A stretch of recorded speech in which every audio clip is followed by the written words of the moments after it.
For 2 years, I was invisible, just a quiet secretary sitting outside the office of Chicago's most dangerous man. I never looked up. I never spoke out of turn. I made his coffee, filed his reports, and pretended I didn't hear the screams behind closed doors. But one night, a rival's son made the mistake of looking at me like I was his for the taking. And in that moment, Theo Valentini, the man I thought barely knew my name, slammed his hand on the table and ended a $1 million deal, just because another man dared to look at what he called mine. That was the night everything changed. That was the night I stopped being invisible and stepped into a world of power, obsession, and a love so dangerous it could get us both killed. This story is about knowing your own worth, even when you feel invisible. It's about the moment you stop hiding and start choosing yourself, no matter how terrifying that choice might be. If you've ever felt unseen, undervalued, or trapped in a life you didn't choose, this one is for you. Stay until the end. You won't regret it. The buzz of the fluorescent lights in Theo Valentini's office was a perfect match for the dull throb in my skull. I had been looking at the same numbers for what felt like an eternity, so tired they had started to swim together. For 2 years, I worked 12-hour days, mastering how to go unnoticed by the most feared man in Chicago. I pressed my fingers to my temples, trying to ease the constant tension. The clock read 9:47 p.m. It was another night sacrificed to the criminal enterprise disguised as Valentini Industries. The voice from the doorway was sharp. "Miss Morgan." It was Marco Ricci, Theo's second-in-command. "Mr. Valentini wants the quarterly reports on his desk first thing. Every single one." I pushed down the wave of exhaustion. "Of course, they will be ready." He gave a single nod and walked away, the sound of his shoes echoing on the marble floor, until there was only silence again. There were 17 reports in total. I knew each one would take an hour. The math was simple and cruel. Just then, my phone vibrated. It was a text from my mother's nurse back in Ohio, brief and to the point. "She is responding to the treatment. She asks about you." A familiar blade of guilt twisted inside me. I had promised to visit, but the overtime I needed to pay her medical bills had destroyed those plans. It was a cycle I could not escape. I pulled an energy drink from my desk drawer, my last resort for nights like this. My reflection in the dark window showed a 26-year-old who looked 40, with deep shadows under her eyes. But the salary was incredible, and the benefits were top tier. I had learned early on not to ask about the armed men on the executive floor, or the quiet, tense meetings that ended with men leaving in a hurry. I knew exactly what Theo Valentini was. Everyone in the city knew, even if they never said it aloud. The papers called him a respected businessman. The streets had a different name for him, but he always paid on time, which was more than my previous employers ever did. The first report was done in 43 minutes. My fingers moved quickly over the keyboard, compiling data and flagging issues Theo would want to see. I had learned what he liked through sharp corrections and the rare grunt of approval that I took as high praise. At 11:15 p.m., the elevator chimed. My heart began to pound, an automatic reaction I couldn't control. Theo almost never left before midnight, but his presence charged the air with a sudden electricity. I kept my eyes fixed on the screen as his footsteps grew closer. He would walk right past my desk, maybe give a quick nod if he felt generous. He would go into his office, shut the door, and I would become invisible again. But tonight, he stopped. I slowly lifted my head, my breath catching in my throat. Theo Valentini stood just a few feet away. His dark suit was perfect, his tie slightly loose. At 34, he moved with the certainty of a man who had never been told no. His gray eyes swept over me, and I felt completely exposed. I had only faced that intense gaze 3 times in 2 years, and each time he seemed to see every one of my secrets. "You are still here." His voice was a low rumble, with a hint of an Italian accent that only appeared when he was tired. I tried to sound calm. "Marco said you needed the quarterly reports. I am on the third one." I saw something move in his expression, but it was gone too fast. All 17 of them? Yes, sir. He stared at the empty energy drink can, then at the pile of folders on my desk. He looked back at me, and I fought the urge to fidget under his intense watch. How long have you worked here, Miss Morgan? The question was a surprise. 2 years next month, sir. And in that time, have I ever given you a task that was impossible? I had to think about it. You have given me difficult tasks, but never impossible ones. He glanced at his expensive watch. 17 reports in 7 hours is impossible. I can do it, I said, a little too defensively. His jaw tightened. I am sure you think you can, but I need my employees functional, not exhausted. Just finish what you can tonight. The rest will be there tomorrow. It was the longest and kindest conversation we had ever had. I did not know what to say. Thank you, sir. He nodded and started to walk toward his office. I let out a breath I did not realize I was holding. My hands were shaking, but then I felt his eyes on me again. Miss Morgan. I looked up. He was standing in his doorway. Go home at midnight. That is an order. And then he was gone. The door clicked shut, but the sound felt final. I stared at his closed door, my heart pounding. In 2 years, he had never shown any concern for me. He had never treated me like I was anything more than part of the furniture. I told myself to ignore the strange feeling in my chest. He was my boss, a dangerous criminal. I meant nothing to him. I was just the efficient woman who ran his legal business while he operated in the shadows.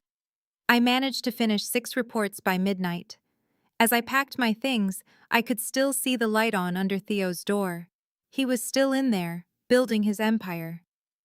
The next morning, I found a fresh coffee on my desk from my favorite place. There was no note, but I knew who it was from. I drank it slowly, trying not to think about the way he had looked at me, as if he had finally realized I was a person. The day was a blur of calls and emails. Theo was in meetings all day, some with contractors, and others with men who used the private elevator and never signed in. I managed all of it, a quiet conductor for a dangerous orchestra. Around 2:00 p.m., Marco showed up. Mr. Valentini needs you in the conference room. My stomach tightened. The conference room, not his office. Now, he said. I grabbed my tablet, my mind racing. I had never been called to the conference room before. That room was for important people, for deals that shaped his entire operation. Secretaries were never invited. The conference room had huge windows that looked out over the entire city. When I walked in, Theo was at the head of a long table with 3 other men. I recognized 2 of them, but the third was a stranger. He was handsome and polished, with an expensive confidence. As I entered, he turned, and his eyes lit up with an interest that made me deeply uncomfortable. That smile was a threat. Ah, the secretary. His voice was laced with something ugly. You failed to mention her beauty, Valentini. I kept my face a perfect mask. Men often looked at me as if I were a meal. I moved to my usual spot in the corner, close enough to hear but far enough to fade away. Miss Morgan handles my schedule, Theo stated, his tone flat. She is here for notes. The stranger, Caruso, grinned wider. Just for scheduling? A terrible waste. The room grew cold. Theo's associates became intensely interested in their papers. A dangerous light flashed in Theo's eyes. What Miss Morgan does is not your concern, Caruso. I knew the name then. Vincent Caruso, a rival's son, here to negotiate a fragile truce. This meeting was a powder keg, and I was sitting on it. No disrespect, Caruso said, raising his hands. I only wonder if your lovely secretary is taken. The crack of Theo's hand on the table echoed like a shot. I flinched, my pen frozen above the page. This meeting is over. Theo's voice was ice. Gentlemen, get Mr. Caruso out of my sight. But we are not finished, Caruso protested. Out. The word was final. The associates efficiently escorted a stunned Caruso from the room. The door clicked shut, leaving me alone with Theo in a silence that choked the air. I tried to move, to escape to my desk, but my feet were bolted to the floor. A dangerous energy held me captive. Theo rose from his chair like a predator. He walked around the table, his steps slow and deliberate, until he stood right in front of me. I smelled expensive cologne, cedar, and smoke. I had to tilt my head back just to meet his eyes. His voice was a low growl. For 2 years I have watched you. For 2 years I have heard your voice on the phone and pretended it was nothing. My breath hitched. This was not happening. Theo Valentini barely knew I existed. I do not understand, I whispered. He stepped closer, pinning me against the wall. His hands landed on either side of my head, caging me. You think I did not see you? His eyes burned into mine. I see everything about you, Tessa. He had never called me Tessa. The name on his lips sent a strange shiver through me. Then why? I asked. Because you work for me. His jaw was tight. Because I thought I could control myself, keep my distance. His thumb brushed my lower lip, and fire raced through me. But then that man looked at you. He looked at you like you were his for the taking. And I lost control. My heart hammered in my chest. This was my boss. A dangerous man who was looking at me like he wanted to own me. You are mine, Tessa, he said, his voice rough. You have been mine since your interview. Mine since you learned how I take my coffee without me saying a word. His other hand cupped my jaw, forcing my gaze to his. Tell me you feel it too. Tell me I have not been alone in this private hell. I should have lied. I should have pushed him away and run, but I had been lying to myself for 2 years. I feel it, I breathed out. The confession sparked in the air between us. Theo's eyes went dark. Say it again. His voice was a command. I feel it. The words were easier the second time. I have felt it from the very beginning. A rough sound, half laugh, half growl, escaped his throat. You have no idea what you have done to me. Sitting at that desk every single day.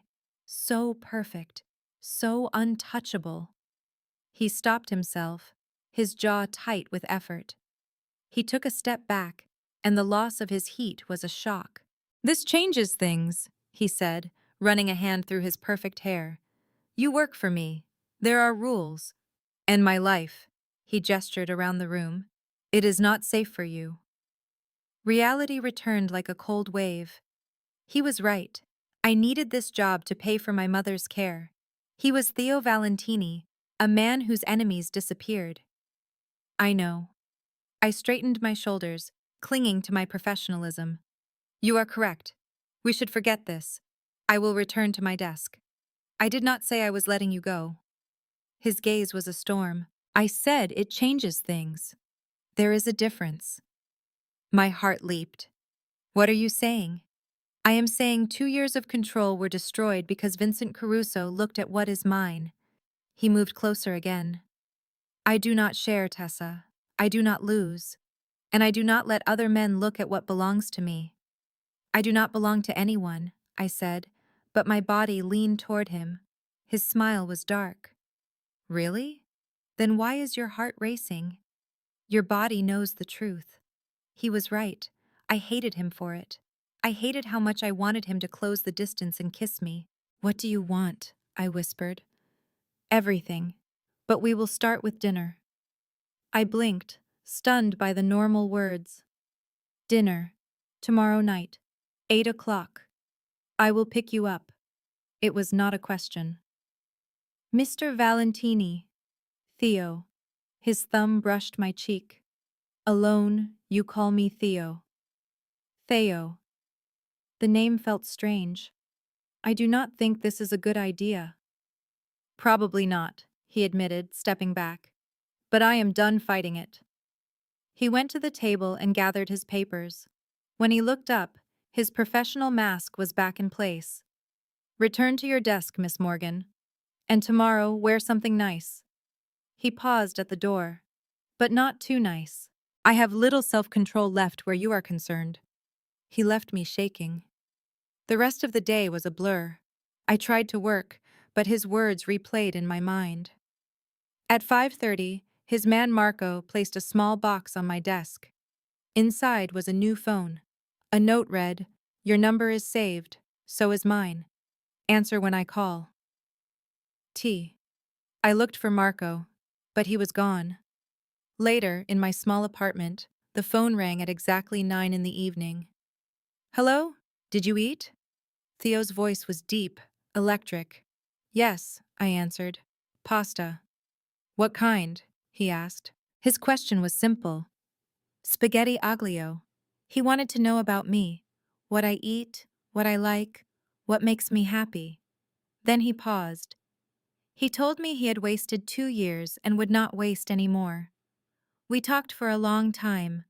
He asked about my mother. I told him about her sickness, the cost of her care, and the guilt I felt being so far from her. He just listened. He did not offer empty words.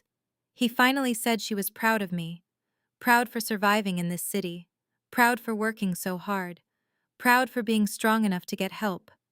I told him I did not ask for help, I only took a job. He reminded me I took a job with the most dangerous man in Chicago. He said that required either courage or desperation. He believed it was both. He was right. The next day at work was different. When Theo passed my desk, his hand would touch my shoulder or my arm. Once, he touched the back of my neck. It was so fast I almost thought I imagined it, but a fire remained. He kept calling me to his office for reasons he already knew. He asked for coffee he could have had Marco get. Each time, his gaze was so intense I could not focus.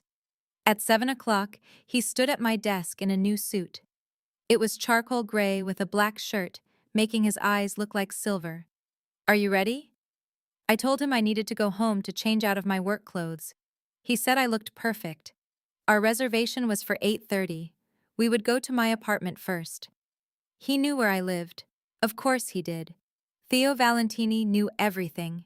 His car was a black Mercedes with dark windows. The driver was one of his men.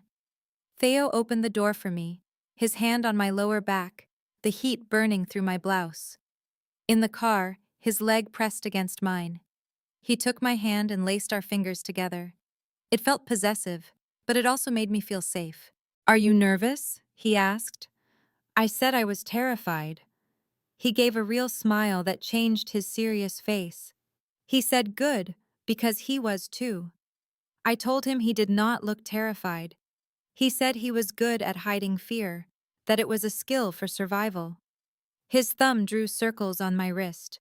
He told me not to be mistaken, that I, terrified him. For the first time, he wanted something more than power. I could not breathe. Before I could say anything, the car stopped at my building. Theo's face grew dark as he looked at the graffiti and the broken security door. He asked how long I had lived there. I told him since I came to Chicago. It was all I could afford. His jaw was tight. "Pack a bag," he said. "What?" "Pack for a few days. You are not staying here again." Panic rose inside me.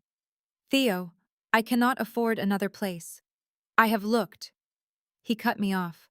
"I am not asking you to afford it." His eyes were intense. "I am telling you that you will not spend another night here. I own a safe building downtown. A unit is empty. It is yours." I said I could not accept that. "Yes, you can. You will." He held my face, making me look at him. "I told you. You are mine now, and I protect what is mine. I do not let what is mine live in a place that needs armed guards." He admitted this was moving fast, but he told me he never does anything by half. In the end, I packed. I had been scared in that apartment from the start. I was scared of the noises, the broken locks, the men on the corner. And something in his eyes told me that saying no would hurt him in a way that was not about his pride. The restaurant was exclusive. We were given a private table. Theo ordered for us in perfect Italian. I noted that he spoke the language. He said his father insisted on it. A darkness passed over his face. He said his father insisted on many things. I asked if his father was still alive. He told me no. He died when Theo was 22. He left him his empire and all its duties. Theo took a drink of wine. He was not ready. But you do not choose when power is given to you. You either take it or it crushes you. I asked if he ever wished for a different life. His smile was grim. Every day, he said. But wishes are not reality. This life is who I am. He had accepted it. The food was amazing. We talked easily between courses. He asked about my childhood and my dream of being a teacher. I loved working with children. I loved seeing the moment they finally understood something. He asked why I stopped. I told him my mother got sick before my last year of college. I left school to care for her and used my school money to pay for her medicine. By the time she was better, I had debt instead of a diploma. Life had other ideas, I said with a shrug. Theo placed his hand over mine. You gave up your dreams for her. That is not nothing, Tessa. That is everything. Then dessert came. Tiramisu. Theo watched me eat so intensely it made me nervous. What? I asked. He said he was memorizing me. The way I close my eyes when I taste something good, the sound I make, the curve of my lips when I smile. His voice became a low whisper. I told you I wasted 2 years. I am catching up. A warmth spread through me. Theo, I want to kiss you. His eyes held mine. I have wanted to kiss you since yesterday, since last year, since you first walked into my office. Then why have you not? He asked. Because if I start, I might not be able to stop. And you deserve better than me losing control in a restaurant. The drive to his building was torture. His hand stayed on my thigh, a silent claim. The heat of his palm was a brand through my skirt. I could feel it. The apartment was on the 20th floor. It had huge windows that showed the whole city. It was furnished and beautiful. Theo showed me the security. The building had guards 24 hours a day. Marco lived on the 15th floor. His own penthouse was on the 40th. He gave me a key card. This works for the whole building, including the private elevator to my home. I told him I could not afford it. He said to think of it as a work benefit. He moved closer, trapping me against the kitchen counter. I take care of what is mine, Tessa. Get used to it. His hand held the back of my neck, tilting my head up. He dared me. Tell me to leave. Tell me you need time or space. Say anything but what I want to hear. What do you want to hear? I asked. That you want this as much as I do. That you have been in as much pain as I have for 2 years. That you are done fighting what is between us. I should have told him to go. I should have set rules and moved slowly. But I was tired of being careful. I was tired of giving things up. Life taught me that good things always cost something. Kiss me, I whispered. He did not wait. His mouth was on mine, hungry and rough. His hands held my face, turning me just how he wanted. I gasped, and he used the chance to deepen the kiss until I could not think. I could not even breathe. I could not remember why this was a bad idea. When he pulled away, we were both breathing hard. His forehead touched mine. His thumb traced my lip. 2 years, he whispered. 2 years, I wondered if you would taste this good. This is better than I imagined. Theo, I should go. He did not move. If I stay, I cannot keep my hands off you. You deserve better than that. Maybe I do not want to wait. His eyes became dark. Do not tempt me, Tessa. I am barely holding on. He kissed me again, a soft and almost holy touch. Then he created a space between us. Marco is picking you up tomorrow. You will not take the train again. He walked to the door and paused. Tessa, lock this door after me, and use the security system. I will know if you do not. When he was gone, I stood against the door. My lips still burned from his touch. A text message made my phone vibrate. Sleep well, Bella Mia. Tomorrow, I will show you what it means to be mine. T. I did not know what I was getting into, but I desperately wanted to find out. Sleep did not come easily. Each time my eyes closed, I felt Theo's hands on me. His mouth took mine with a hunger that left me breathless. The new apartment was so quiet. My old place was never like this. There were no sirens, no yelling, no footsteps that made me check the locks. Here, 20 floors up, I was in a different world. It was Theo's world. At 6 in the morning, a text came from a strange number. Marco, lobby in 1 hour. In one. I showered, the amazing water pressure feeling like a fair trade for my choices. I saw my reflection as I dried off. My lips were still swollen from his kisses. A faint mark was on my neck where his thumb had pressed. It was not a bruise, but it was proof. It was proof that last night happened. I chose my clothes with care. A fitted professional dress in a deep red color. I bought it months ago but never felt brave enough to wear it. Today was not a day for being invisible. Marco was in the lobby at exactly 7 in the morning. His face was impossible to read. He opened the car door for me without a word. I slid into the back of the black Mercedes. "Good morning," I said softly. "Miss Morgan," he replied as he started the car. "Mr. Valentini wants you to understand the security rules. You have 24-hour access to his private gym, the roof terrace, and the business center. Report any problems to management. They will treat your requests as a top priority. That is not necessary.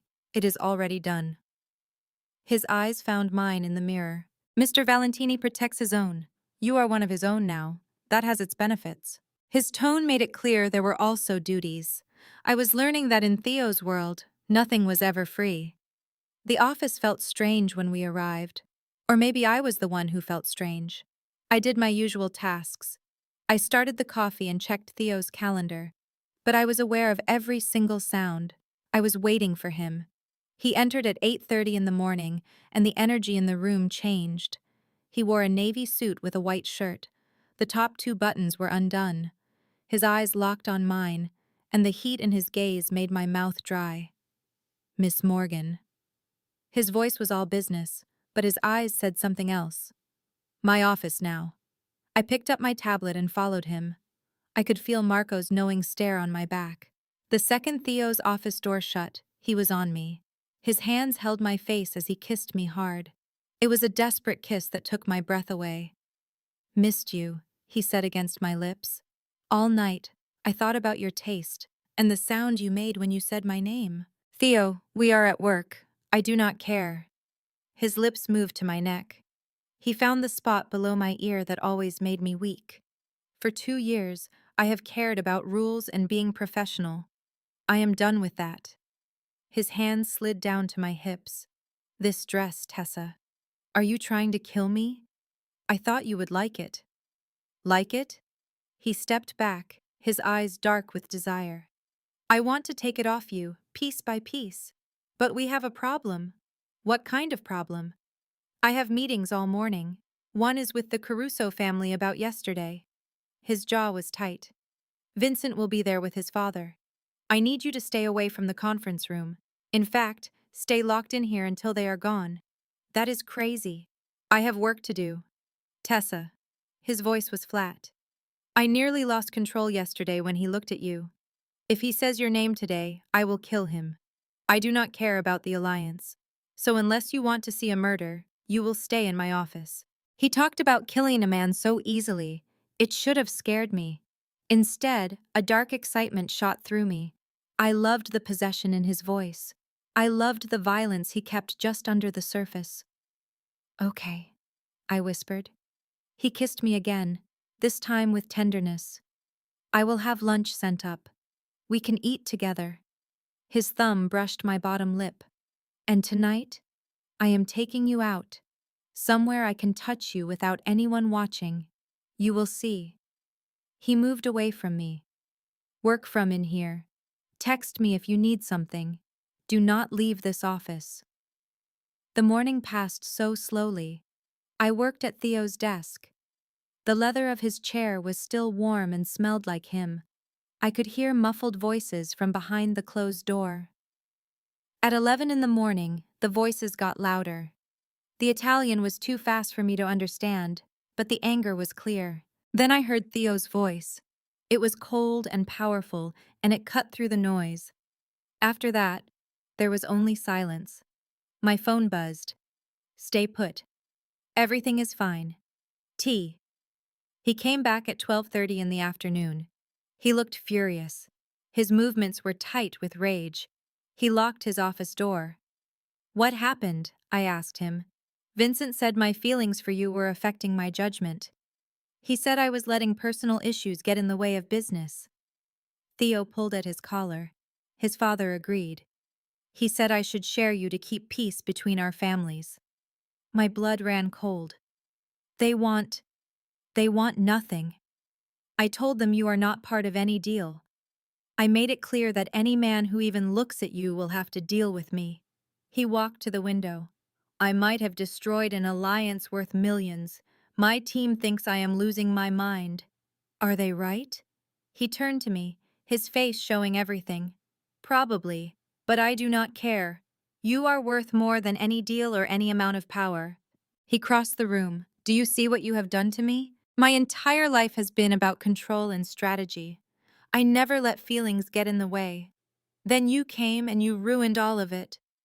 His hands held my face, both rough and gentle. The right thing to do would be to send you away. I should send you somewhere safe, far from all of this. I would give you money so you would never have to work again. But you are not going to do that. No. His forehead touched mine. Because I am a selfish man. Because now that I have had you, I cannot go back. The idea of another man touching you makes me want to set the world on fire. I do not want you to send me away. You should. You should run from me. But I will not. I looked into his dark, dangerous eyes. I saw the violence he held back, and I did not move. Whatever this is, I am choosing it. I am choosing you. I saw something in him break. He kissed me with a raw hunger. His hands were in my hair, his body pushing me onto the desk. Papers went flying. It did not matter. Nothing mattered but him. A sudden knock on the door made us stop. Boss. It was Marco. The Bratva man is here early. Theo rested his forehead on my shoulder, breathing hard. 5 minutes. He says it is urgent. 5 minutes. We heard Marco walk away. Theo pulled back. His hands were shaking as he fixed my hair and my dress. His eyes were still wild. Tonight, he promised me. No one else. No business. Just us. He gave me one last gentle kiss. Then he fixed his collar and his hair. He became Theo Valentini again. Cold. In control. Dangerous. Stay here. I will send up lunch. This meeting will be an hour at most. After he was gone, I fell into his chair. My body was shaking with need. This was not normal. We were in his office, but I had wanted him to continue. I did not care about the rules. My phone buzzed with a text from a number I did not know. You are in a very dangerous game, Miss Morgan. The message said, Theo Valentini ruins everything he touches, and I would be next. My heart stopped. I sent the text to Theo, and he replied instantly. Do not answer. I will handle this. Lunch came at 1 o'clock. It was from the most expensive Italian place in town. Marco delivered it himself with water and a note. It said, I ordered your favorites. Eat. You need strength for tonight. Tea. He knew what I liked because he had been watching me for 2 years. The afternoon was a haze of normal work and a very abnormal day. Every phone notification made me jump. At 5:30, Theo stood in my doorway. Are you ready? He asked. He wanted to take me to his home. He held out his hand and said he had something to show me. We sat together in the large leather chair. For the first time, Theo Valentini, a man feared by half the city, let his guard down. My father was old-school Mafia, he said. He raised me to take over the family business. It was my destiny, not my choice. When I was 22, a rival family had him killed. They thought our organization would fall apart without him. His jaw was tight. They were wrong. I took control right away. I found everyone who was involved and made brutal, public examples of them. By the time I was finished, no one dared to question me. You were just a boy, I said. I was filled with rage, he answered. Grief can change you. I told myself I was protecting my family, but I enjoyed the power. I liked how people feared me.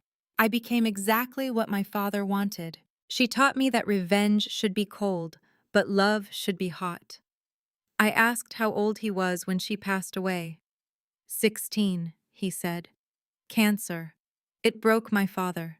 He grew colder, saying that sadness was a weakness that gets you killed. Theo put the book down.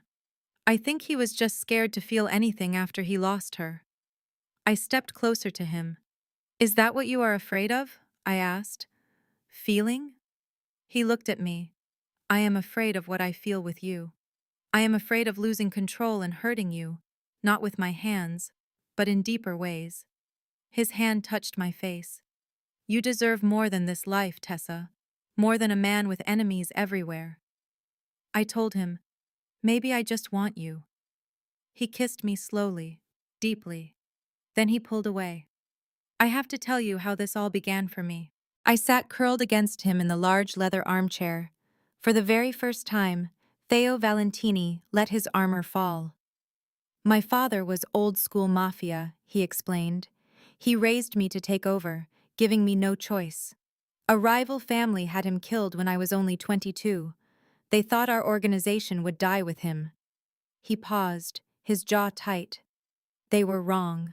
I took command. I hunted down everyone involved. I made brutal, public examples of them all.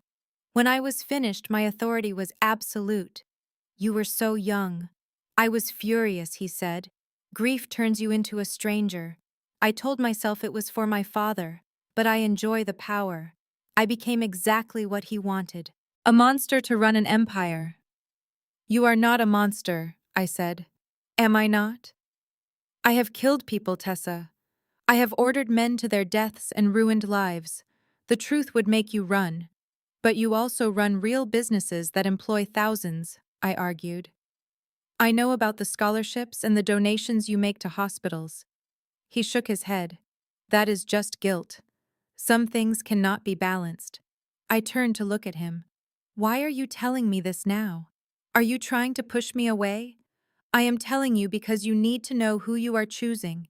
Once we cross this line, there is no turning back. You will be in my world completely. What if I already crossed it? I asked, touching his face. His eyes grew dark. Then may God have mercy on us both. His kiss was both fierce and gentle. He stood, lifting me into his arms, and carried me to his bedroom. The room was simple, with a huge bed and windows that showed the city lights. He set me down and held my face in his hands. Last chance, he said. Tell me to stop. Tell me anything but yes. Yes, I whispered. I need to hear it, he insisted. I said, yes to you, to this, to whatever is next. A possessive look crossed his face. You are mine now, understand? Mine to protect, mine to treasure. He touched my lip with his thumb. Mine to claim. Then claim me, I said. And he did. In that moment, the dangerous world outside disappeared. Later, held in his arms, I felt his lips in my hair. I will not let anyone hurt you, he promised. You are under my protection now. I think I am falling in love with you, I whispered. He became very still. Then he looked down at me, his eyes serious in the dim light. I fell in love with you the day you stayed late at work without me asking. The day you made my coffee perfectly without instructions. The day you looked at me like a man, not a monster. He kissed me softly. I have been yours for 2 years, Tessa. I am just so glad you are finally mine. The morning sun filled the room with golden light. I woke up slowly. I felt silk sheets on my skin and his arm around my waist. The memory of last night returned. The gentle way he had touched me and claimed me. The beautiful Italian words he had whispered against my skin. The way he held me, as if I were precious. You are thinking too loud, he murmured. His voice was low and heavy with sleep. His lips touched my shoulder. I can hear you from over here. I am just trying to understand all this, I said. Any regrets? He asked the question so carefully. I turned to face him. In the daylight, he looked younger. His dark hair was messy, and his jaw was shadowed with stubble. His gray eyes watched me intensely. No regrets, I told him. But what do we do now? At the office? Do we just pretend? No more pretending, he said, his hand on my face. By the end of today, my entire organization will know you are mine and under my protection. Will that not put a target on my back? A dark look crossed his face. No, it makes you untouchable. Anyone who tries to harm you will have to answer to me, but we do need new rules. Marco is giving you a security team. I stared at him. A what? It is not a negotiation. Theo's voice became cold iron. You are with me now, and that brings danger. I will not gamble with your life. I wanted to fight him, to scream about the invasion, the end of my freedom. But 2 years in his world taught me enough. People who challenged Theo vanished. His enemies would see me as a tool to use against him. Fine, I finally said, but they need to be discreet. I will not have bodyguards following me for coffee. A faint smile touched his lips. Marco's people are masters of invisibility. You will not see them most of the time. But in some situations, your protection will be more important than secrecy. You must trust me, Tessa. His phone vibrated on the table. 1, 2, 3 quick buzzes. He sighed and checked the screen. His face hardened. What is it? The Caruso family is angry about yesterday. Vincent's father is demanding a public apology and payment for the offense against his son. Theo's jaw clenched. They are threatening to break our shipping contract and join the Moretti family. What will you do? I will handle it. He put the phone down, his focus returning to me. But first, breakfast. I am finding that I like taking care of you, and I am free until 10. You can cook? My mother demanded it. She said a man who could not feed himself was not a man. He moved from the bed without a trace of self-consciousness, wearing only black briefs that hid nothing of his perfect body. Stay put. I will bring it to you. I watched him go and fell back onto the pillows, staring at the ceiling. This was all happening too fast. A day ago, I was just his secretary. Now I was in his bed, wearing his protection, and entering a world I could not comprehend. My phone buzzed. A message from Marco. Security is set. Officer Chen will meet you at the office. She is your primary. Then a second text from a number I did not know. Enjoy this while you can. Theo's toys always break. A chill went through me. I erased the message, my hands trembling. Who sent that? How did they get my number? Theo came back 20 minutes later holding a tray. It had perfect scrambled eggs, bacon, fruit, and my coffee, made just right. He had put on gray sweatpants that sat low on his hips, his chest bare. I could see the muscles move under his skin, and a scar that ran along his ribs. It was long and jagged, made by a blade, not a doctor. What happened? I ran a finger over the mark. 5 years ago. A business disagreement. He decided a knife would make his point better than words. Theo's voice was calm, but his eyes were cold. He was mistaken. Did you kill him? Yes. There was no hesitation. He attacked me with a knife. I defended myself with a gun. The result was inevitable. I should have been sickened. I should have recognized the violence that shaped his entire existence. But instead, I found myself tracing the scar. It was proof he could be hurt, that he had bled and survived. You are not afraid of me, he said, a note of wonder in his voice. Should I be? Most people are, especially women. I am not most women. I looked directly into his eyes. I know you have hurt people, Theo, but I also know you would never hurt me. Never. The word was a violent promise. I would set the world on fire before I let anyone harm you. We ate our breakfast. The simple domestic act felt unreal. Theo Valentini fed me strawberries and stole kisses, telling me stories about his nephew that made me laugh. He was showing me the man inside the monster. At 9:30, we got ready for the office. I chose a fitted black dress and a leather jacket from my new clothes. Theo walked around me, his eyes burning with heat. "You look like you are mine," he said, his voice full of satisfaction. "Is that a good thing?" "It is everything." He pulled me close, his lips finding the soft skin below my ear. "We are having dinner with my sister and her husband tonight. They want to meet the woman who finally shattered my self-control." Panic tightened my chest. "Your family? Already? Rosa has been begging me for months to bring someone home. She will adore you." He gave me a soft kiss. "And if she does not, it does not matter. You belong to me." The drive to work was different. For 2 years we had sat in silence. Now, his hand rested on my thigh, a possessive claim. He showed me buildings he owned, restaurants he controlled, entire sections of the city that answered to him. He was showing me his kingdom. Marco was in the garage with a small Asian woman in her early 30s. She wore jeans and a blazer that failed to hide her weapon. "Miss Morgan, this is Officer Chen," Marco said. "She is former Secret Service, an expert in close protection. She is your primary security now." Chen shook my hand, her smile professional. "Please, call me Amy. I will stay close, but out of sight. Most days you will not even know I am here. On other days, a threat will force me to be more visible.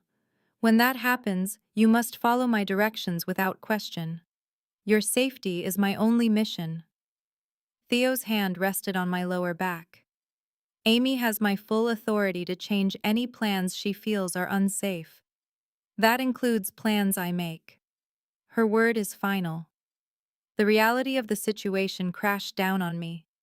This was my life now. I was not just dating my boss.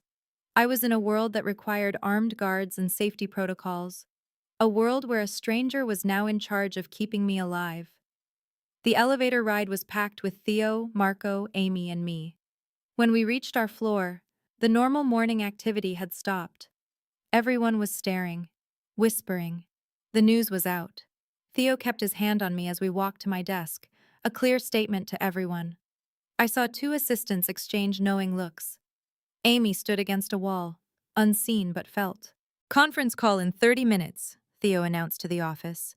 "Miss Morgan, I will need you to take notes." The excuse of work was flimsy, but it gave us a reason. I grabbed my tablet and walked into his office, feeling every eye on me. The second the door was shut, he held me. "Ignore them. Let them talk. In a week, this will be old news. They think I got here by sleeping with you. They are fools. You earned your place with hard work." His eyes turned hard. "And if anyone dares say that to you, they will be gone by sundown." The conference call was about his legitimate restaurant business. I took my notes and watched him become the perfect executive. He was charming and confident, with no sign of the danger beneath. After the call, Marco stood in the doorway. The Caruso problem had arrived. Vincent's father was here with a lawyer. This was an attack, and I was the reason. Theo's expression went cold. "Conference room 1, he commanded. "Get our lawyer." He looked at me. "Stay in here. Lock the door. Only open it for Marco or Amy." I started to object, but he cupped my face. "I need you to be safe for me." I nodded. He gave me a fierce kiss and was gone. Amy entered just as the door closed. "I am staying with you," she said calmly. "Is something going to happen?" I asked. "Mr. Valentini is cautious," she replied. "Caution keeps people alive." The next hour was agony, raised voices, a sudden crash, then Theo's voice, low and deadly. My phone buzzed with a message from an unknown number. "He is going to get you killed. Walk away." I showed it to Amy. "Marco will find them," Amy said. "Do not answer." "Who is sending this?" "Mr. Valentini has enemies," she explained.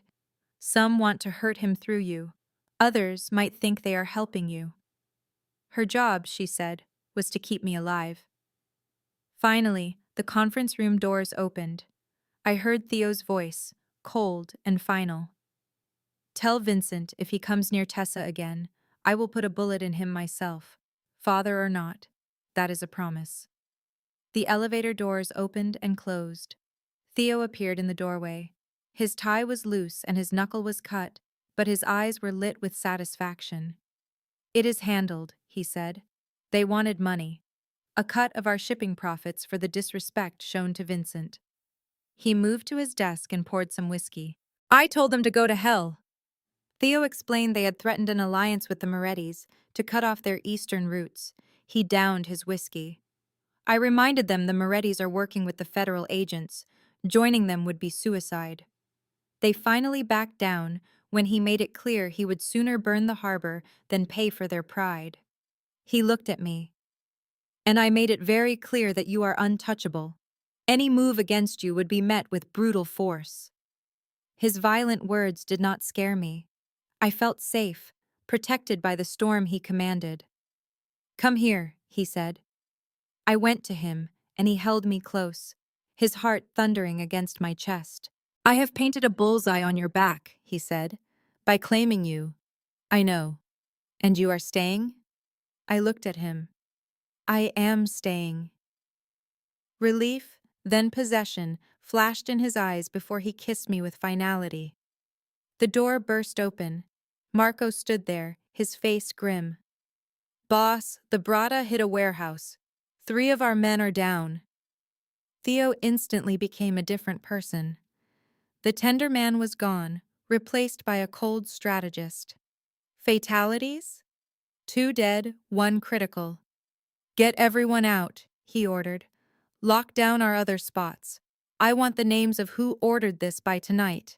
He turned back to me. This is my world, Tessa. This is the danger. This is your last chance. Leave now, he offered, and I will make sure you are safe. But if you stay, you are completely in. I thought of my mother's bills, finally getting paid. I thought of 2 years spent feeling invisible. And I thought of the way Theo looked at me, like I was worth burning empires for. I am all in, I said. His smile was fierce. Then buckle up, Bellamia. This is just the beginning. The attack changed everything. Our careful courtship was over, replaced by something urgent. That night, instead of dinner, we were in an emergency meeting. I sat in the corner, with Amy nearby, and watched Theo become the leader everyone feared. The Brata hit was not random, Marco said, showing them photos. They knew our security protocols. Someone fed them information. A rat! Theo's voice was ice. An older man, Salvatore, suggested it was the Carusos getting revenge. But a younger man named Dante looked at me.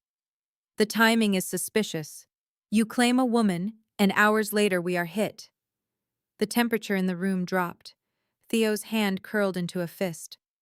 Are you suggesting my personal life is responsible for the deaths of my men? Dante looked nervous. I'm suggesting our enemies think you are vulnerable now. Then they are about to learn a very painful lesson. Theo's eyes swept the room. About what happens when they mistake love for weakness. Tessa stays. She is under my protection, which means she is under all of our protection. Anyone with a problem can leave now. The silence was absolute. Good.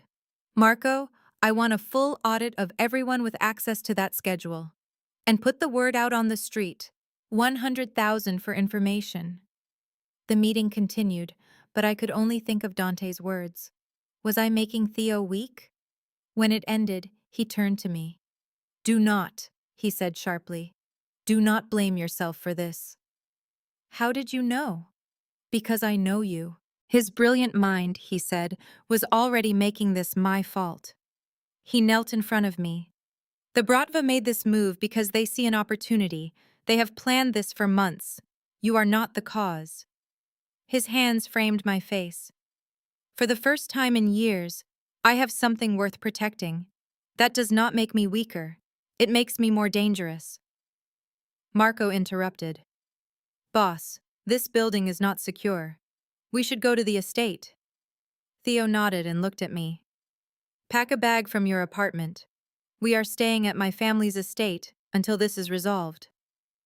How long? I asked. His expression was grim. As long as it takes. I dealt with the threat, or we made peace, whichever happened first. The drive to get my things was filled with tension. Amy was in the front seat, her hand near her gun. Marco drove, his eyes always on the mirrors. I was between Theo and another guard in the back, feeling safe and caged at the same time. Tell me about the estate, I said, just to break the silence. It is my childhood home, Theo said. His thumb drew circles on my hand. It is an hour north of the city, on Lake Michigan. My grandfather built it in the 1950s. 20 private acres. My sister Rosa lives in the guest house with her family. Are you sure they should meet me like this? Rosa has been demanding to meet you for a week. She will be happy, crisis or not. A small smile appeared. My nephew, who is also named Marco, will probably ask if you play video games. He is 8 and takes it very seriously. The mention of video games was wrong. It felt like a memory from another life, not this one with ambushes and bodies. At my apartment, I stuffed clothes into a bag. Amy swept through the rooms, checking locks and closets. She declared it clear but urged me to hurry. We needed to move. In the car, the city's glow vanished behind us. I felt like I was leaving myself on that dark highway. Theo's voice was low. What are you thinking? I was just a secretary 3 days ago. Now I am running because the Russian mob is targeting my boyfriend, the head of the Italian Mafia. He considered my words. Boyfriend feels too small for us. Then what are we? He paused. You are mine, and I am yours. Nothing else matters. The mansion appeared out of the dark. A long, tree-lined drive led to a sprawling stone fortress that felt like it belonged in old Italy. Every window was lit. Armed men walked the grounds. As we stopped, a small woman with dark hair came out. She wore a simple sweater and jeans, but her face had the Valentini strength. I thought you might have lost your nerve, Theo, she called. Rosa. His voice softened in a way I had never heard. He got out and pulled her into a hug. Where is the little monster? He crashed after too much sugar. Your fault. She then turned to me. Her eyes were sharp but kind. You must be Tessa, the one who reminded my brother he was a person. I liked her instantly. I do not think I can take credit for that. Honey, you definitely can. She took my arm and pulled me toward the door. Come, I will get you settled. Theo, go do your violent scheming. I am taking your girlfriend. She is not my girlfriend, he called out. Rosa laughed. What is she then? Mine. Men are so dramatic, she muttered to me. She led me through a massive hall. For 2 years, he was impossible, always moody and angry. I told him he needed a woman, but it turns out he needed to fall in love. I started to protest. Please, I see how he looks at you, like you are the only solid thing in his world. She stopped at a second-floor door. This is yours. Anything you need is in the closet. My place is the guest house if you want to escape all the men. Thank you, Rosa. She touched my arm. No, thank you. For making him happy. He deserves that. After she was gone, I looked around the suite. It was 3 times the size of my apartment. A massive bed, a sitting area, and a view of the lake. The closet was full of designer clothes in my size, clearly Theo's doing. I was holding a dress when the door opened. Theo stood there, his jacket off and sleeves rolled up. He looked exhausted. Rosa did not scare you away. She is amazing. She likes you, I can tell. He came into the room, his gaze heavy. You look at me like I deserve to be loved. He pulled me close, his face in my hair. 2 of my men died today, Tessa. Good men. It is my fault for not seeing this coming. You cannot control everything. In my world, if you lose control, people die. He pulled back, his eyes haunted. That is what Dante meant, not that you are a weakness. It means I am the one responsible for keeping them safe. And today, I failed. I touched his jaw. What now? Now I find them. I make them an example, and I make this organization untouchable. His eyes grew hard. And I protect you, no matter the cost. What if that means letting me go? Never an option. His grip on my waist tightened. I told you I am selfish. I would fight the entire city before I lose you.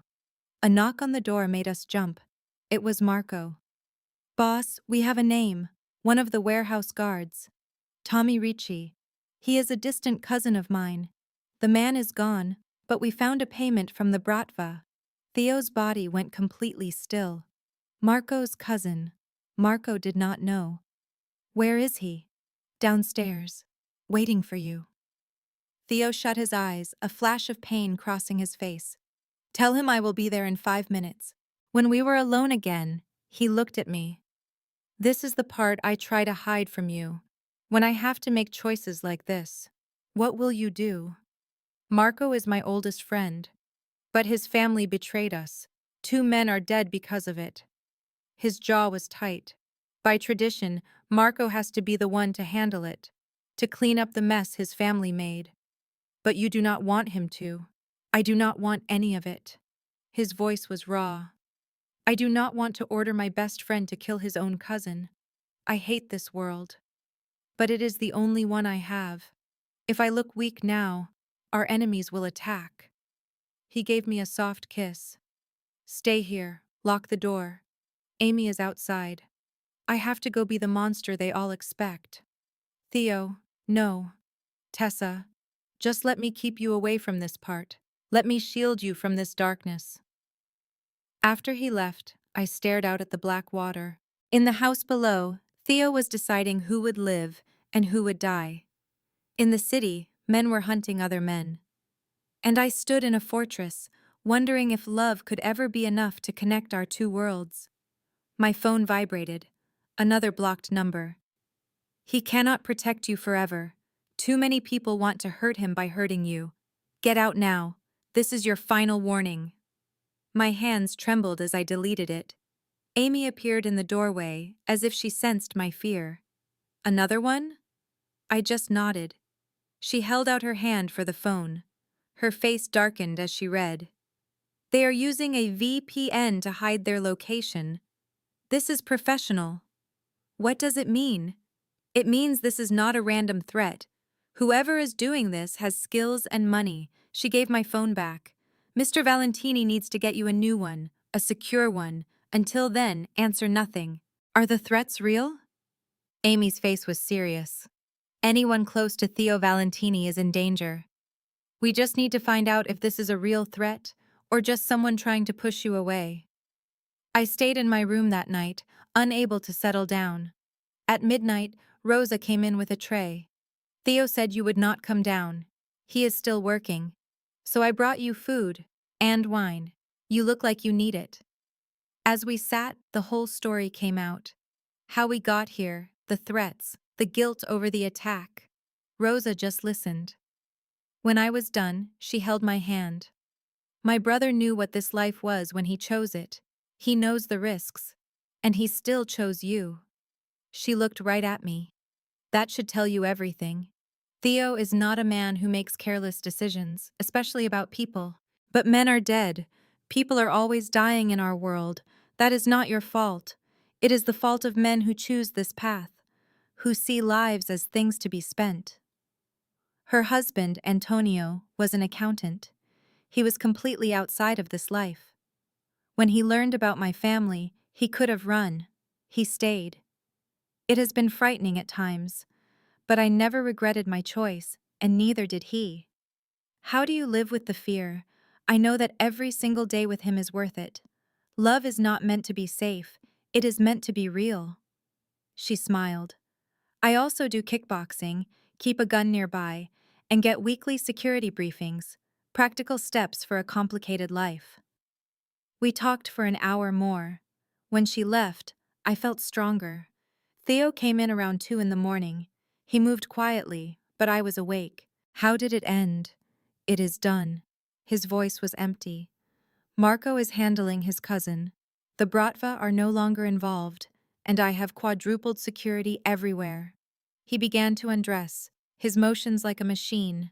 I saw fresh bruises on his ribs and a cut on his cheek. What happened to you? The interrogation was not pleasant. The information was not given freely. He looked at me. I can tell you everything, but I am warning you, it is ugly. No, I do not need to know that. Relief crossed his face. Good. There are parts of my life I want to keep away from you. Dark things I never want you to see. He came to bed and pulled me close. His heart was pounding against my back. This was not the man from the office. This was someone carrying a terrible burden.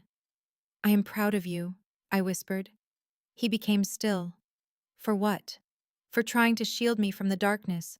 For caring enough to keep that part of your world away. For being a man beneath all the armor.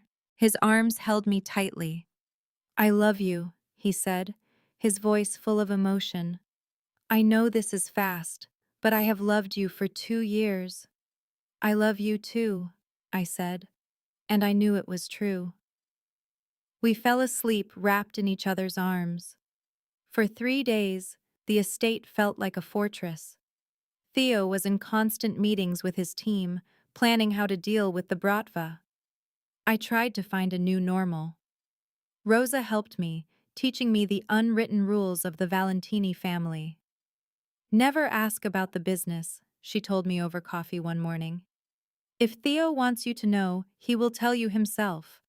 Asking questions forces him to either lie to you or put you in more danger. That sounds like a dangerous way to live. It is how we survive. What you do not know cannot be forced from you. She spoke of torture as if it were a minor inconvenience. No one would harm you now that Theo has claimed you, but the rule remains. I was learning their language of violence. Handled meant someone was dead. Relocated meant they had disappeared. On the 5th morning, Theo found me on the terrace. He put a blanket around my shoulders. The problem is contained, he said softly. Marco found the Bratva crew from the warehouse. We sent a clear message. They now understand what happens when they target what is mine. They are standing down for now. His embrace tightened. We can return to the city. We can try to have a normal life. Is a normal life even possible anymore? The words felt strange. I do not know, he said. But I want to try. He faced me, his gaze intense. I want to take you to dinner without bodyguards. I want to wake up with you and not be planning our defense. I want to give you the life you should have. What if the life I should have is with you, guards included? A small smile touched his lips. Then I am the luckiest man in the world. When we got back to Chicago, the penthouse felt like our home. He had made space for all my things. I called your mother's hospital, he mentioned while we made dinner. I hope you do not mind. I nearly dropped the knife. You did what? He kept his focus on chopping vegetables. I wanted to understand her illness, to see if better treatments existed. They told me about an experimental trial with good results. It is not covered by insurance. I enrolled her. All of it is paid for. My throat felt tight with emotion. Theo, that is far too much. It is nothing, he said, finally looking at me. Your mother is sick, and you carried this alone. You belong to me now, Tessa. Your problems are my problems. I hugged him from behind, my face pressed against his back.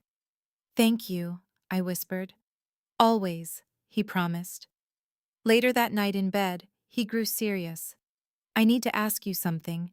There is a charity gala next month. All the major families will be there.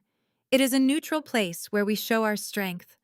I want you to be there as my partner, not my assistant. Will it be dangerous?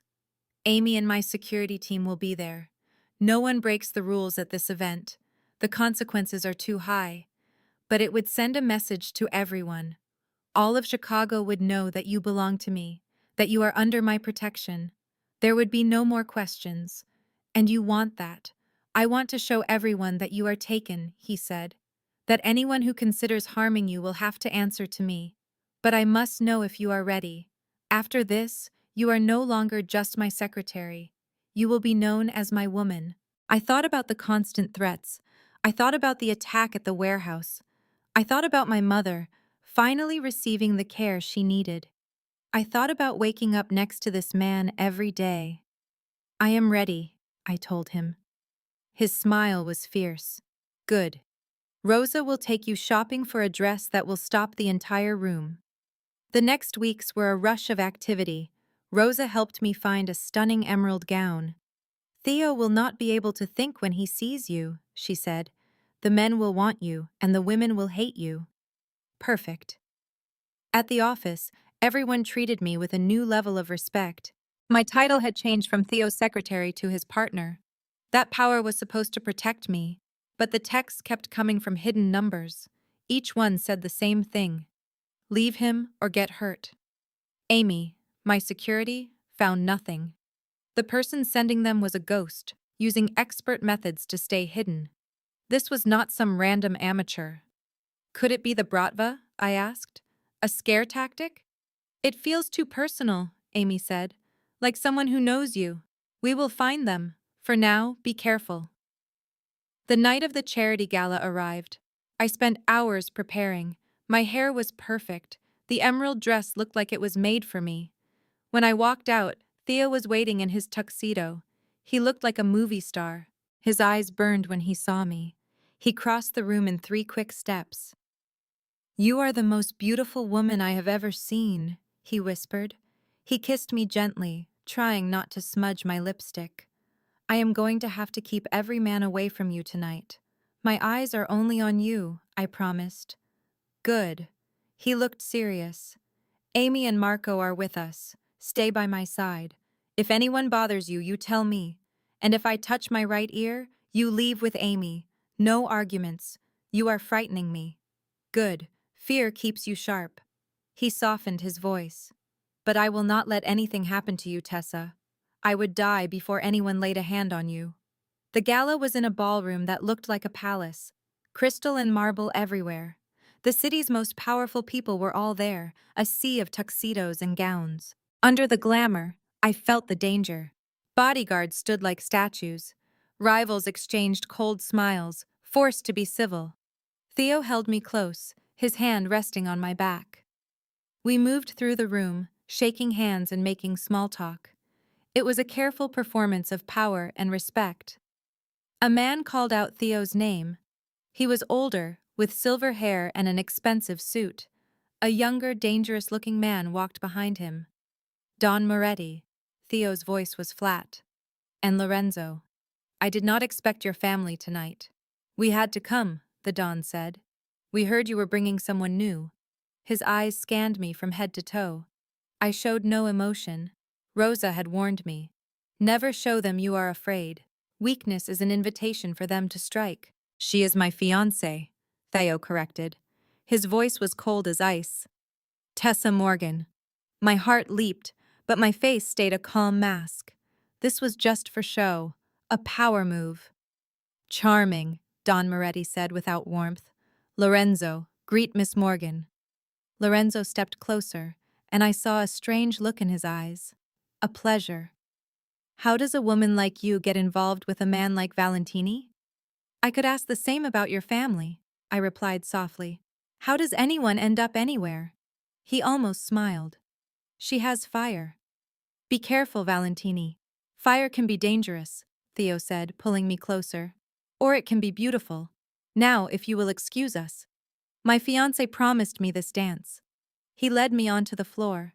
As we swayed to the music, he whispered in my ear. Fiancé? I had a better plan to propose, but I had to say something when that man looked at you. He pulled back and met my gaze. We can make it official later. Or we can pretend. It is your choice. What if I want it to be real? His eyes lit up. Then say yes. I said yes. He kissed me in the middle of the dance floor in front of everyone. He was claiming me.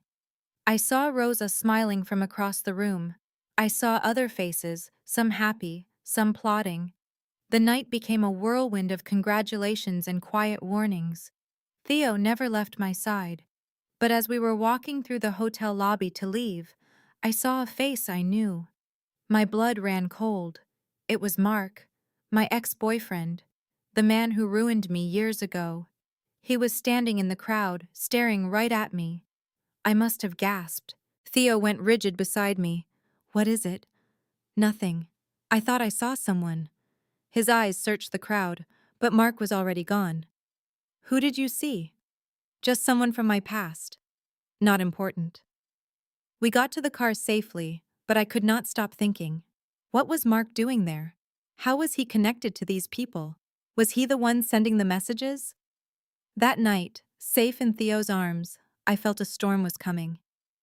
What are you thinking about? He asked. That I love you, and that I am scared. It ends with us together, he said.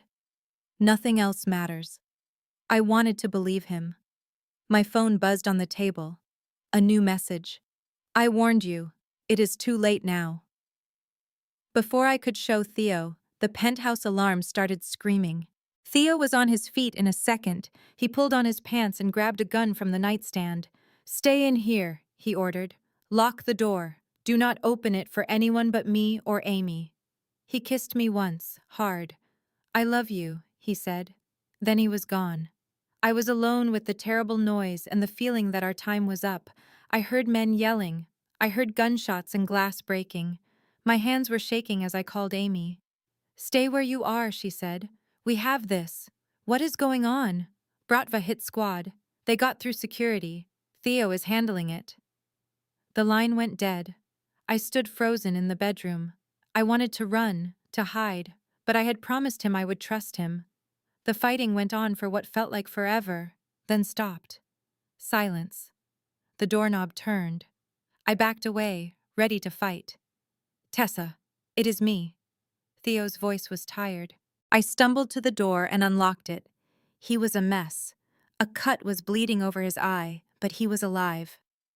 It is over, he said. You are safe now. I threw myself into his arms. He held me tightly. I heard the guns, I whispered. I know. I am fine. We are fine. He carried me to the bed. They tried to get into the penthouse, but they failed. I am doubling security. It will not happen again. This happened because I said yes to you, did not it? This happened because the Bratva thought they could use you to hurt me. He made me look at him. But they were wrong. They did not hurt you. They just made me angry. And tomorrow, they will find out what that means. The fury in his voice should have scared me. Instead, it made me feel safe. I saw someone at the gala, I said. My ex-boyfriend, Mark. Theo became completely still. Tell me about Mark. I told him everything. The bad relationship, the money he stole, how he vanished. When I was done, Theo's face was grim. Marco, he called. His top man appeared. I need a full background check on a man named Mark Harris. I want to know everything about him. I want to know why he was at that gala. Theo's voice was low. Check his phone records. See if he has been contacting Tessa. You think he sent the messages? I think it is no coincidence your ex shows up the same night we get attacked. He kissed my forehead. We will find out the truth. And if he threatened you, if he put you in danger, he did not have to finish. We stayed awake all night as Theo managed his security team. By morning, the mess was gone. The threat was over, for now. But a new hunt had just begun. Marco had news about Mark Harris. He works as a financial consultant, Marco said. Some of his clients have ties to the Bratva. It might be nothing, or it might be a connection. Bring him here, Theo said. I need to speak with Mr. Harris. You cannot just take him, I said. I will not. I will invite him to a meeting. If he is smart, he will come. His eyes turned cold. If he is not smart, we will do it another way. 2 days later, I watched through one-way glass as Mark was brought into the conference room. He looked terrified. Theo entered and Mark's face went white. Thank you for coming, Mr. Harris. Did I have a choice? Mark's voice trembled. We all have choices. You have been making some strange ones, working for Bratva Associates, following my fiancé. I am very interested in why you did these things. I have no idea what you mean. Theo pushed a folder across the table. Inside were phone records and surveillance photos of you watching Tessa's building. Should I go on? Mark finally broke. I was trying to protect her from you. I have heard stories about you, Mr. Valentini. So you decided to threaten her? I thought if she was afraid, she would leave you before you got her hurt. He sounded desperate. I loved her. Through the glass, I realized he truly believed he was helping in his own broken way. Theo leaned back. This is what will happen now, Mr. Harris. You will leave Tessa alone. You will leave Chicago. And you will hope I never think of you again. If you contact her even once, I will make you wish you were never born. The threat was quiet, which made it terrifying. I understand, Mark whispered. Good. A plane ticket to San Francisco is waiting for you. I have set up a job interview for you there. Start a new life, and forget Tessa Morgan. Theo stood up. That is your choice. After Mark left, Theo came back to me. He was telling the truth, he said as he held me. He will go. And if he does not, I will take care of it. But I think he is scared enough to listen. With Mark gone, our life found a quiet rhythm. We spent mornings in bed and worked together during the day. A month later, on the estate terrace, he proposed with his mother's ring. My mother was winning her fight. The expensive treatments worked, a clear sign of Theo's power to protect what mattered. That was the point. Stay with me to understand why this matters. I felt the familiar exhaustion and fear from months of worry. But my mother saw something else. Through a video call, she saw the way he looked at me. She dismissed my warnings about his dangerous life. She said that love was the only risk worth taking, and her blessing set me free. In that moment, fear turned into a strange sense of safety. Then Rosa, his sister, revealed the rest. She told me I had pulled her brother from a world of violence. I had become his hope, just as he had become mine. The system had failed him, but we were creating our own. His power was no longer just for destruction. It was for us. The ceremony was small, a quiet act of justice for our past lives. It was the beginning of our recovery. We held our wedding on the estate grounds, right by the lake. Rosa and Marco were our only witnesses. The look in Theo's eyes as I walked to him was pure wonder. You are here, he said as I took his hand. Did you really think I would not be? I have waited every day for you to see the man I am and leave. I gripped his hands, feeling their strength and the gentleness he showed only to me. I see you perfectly, Theo Valentini, and I choose us. Then let us make this real, Mrs. Valentini. That name, his name, sent a shiver through me. After the ceremony, Theo gave me an envelope. For later, he said, when we have a moment alone. That night, in our bedroom, I finally opened it. Inside was a property deed for a building in downtown Chicago. There was also a note. It was written in Theo's beautiful script. This belongs to you. Do whatever you want with it. It is in your name, and your name alone. You may be my wife, but you are still your own person. You have your own power, separate from me. I love you because you force me to be better than the monster I was. Forever yours, T. I found him on the balcony, staring at the water. He turned as I came close, his face open and vulnerable. This is too much, I said. It is not nearly enough, he replied, pulling me close. It will never be. But this is a start. A promise that you always have a choice. We stood there as husband and wife. Our worlds were so different, but we had found our way to each other. The future was dangerous. Enemies would always be there, but we would face it all as one. Do you have any regrets? Theo asked me. I thought about everything that brought us to this moment. The false pregnancy, the 2 years I spent in the background, the violence and the hard decisions. Only one, I answered. He grew tense. What is it? That I lost 2 years hiding from you, when I could have been yours the entire time? His smile was possessive and full of love. We will have to make up for that lost time, Mrs. Valentini. And we did. For the rest of our days, we did.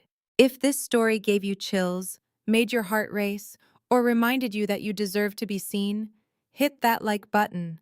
Drop a comment and tell me, would you have stayed with Theo or would you have run? Share this with someone who needs to hear this story tonight.